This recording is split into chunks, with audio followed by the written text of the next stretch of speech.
Paano makakasurvive ang isang sniper sa mga sundalong robot na mga mamamatay tao?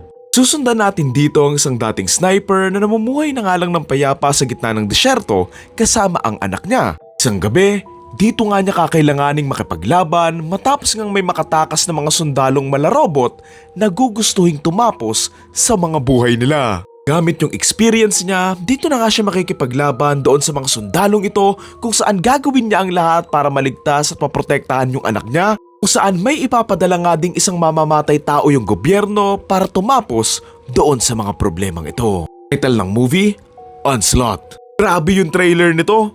Punong-puno talaga ng aksyon tapos dagdag mo pang gusto ko rin yung gawa ng direktor nito eh. Tulad ng Your Next and Godzilla vs. Kong na alam mo na agad kung ano yung mapapanood mo dito eh.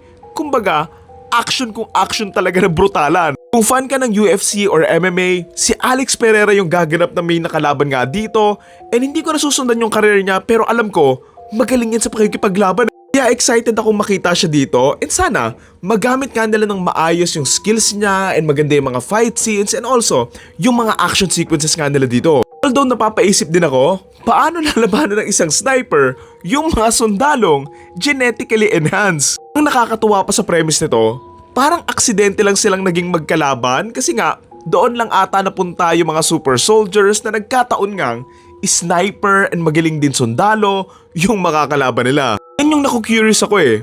Paano nila paglalaroan yung story na ito? Na naalala ko nga sa premise ng movie na to, yung movie na Universal Soldier nga ni Van Damme na medyo may pagka-Terminator din. Di ba ganito rin yung kwento nun halos, mga super soldiers na ginawang malarobot tapos nakatakas and biglaan ngang gumawa ng masama. Kahit ilang beses nang paulit-ulit yung magulang na poprotektahan yung anak niya, hindi ako nagsasawa sa mga ganyang kwento kasi nga effective siya kasi alam mo yon, sino ba namang magulang yung hindi po protektahan yung anak niya, di ba? Sure ako nakukonekta nga rin doon sa story kung bakit nga ba siya umalis or natanggal sa pagiging sundalo nga and itong mangyayaring ang pag-atake sa kanya, ito yung magiging redeeming moment para sa karakter niya. Feeling ko nga, may history or past itong sniper doon sa isang super soldier eh. Pero ayun, let's see. Gustuhan ko nga rin yung location nga nila dito na nasa desyerto nga lang sila and I'm curious kung paano nga mangyayari yung kwento doon. Interesting din pala na meron silang dinagdag na isa pang character na hinar nga ng military or government para itegi nga yung mga super soldiers na nakatakas and exciting yon para sa akin kasi nga ang dami nilang magkakalaban eh. Feeling ko magiging magkalaban din yung sniper and yung hinar nga ng military kasi witness na nga siya ganon so dapat din talaga siyang mategi pero ayun nga, syempre mananalo nga sa dulo yung nanay dito kasi imposible namang hindi.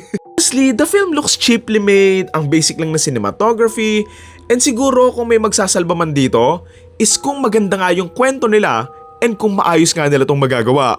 Honestly, it doesn't need naman na maging deep yung movie eh. Pero sana, maging enjoyable and fun enough bilang isang action na may konting thriller and horror vibes din naman din yung movie. Ayun lang, abangan nga natin ang Onslaught sa mga sinehan around September ngayong taon. Yun lang. Thank you!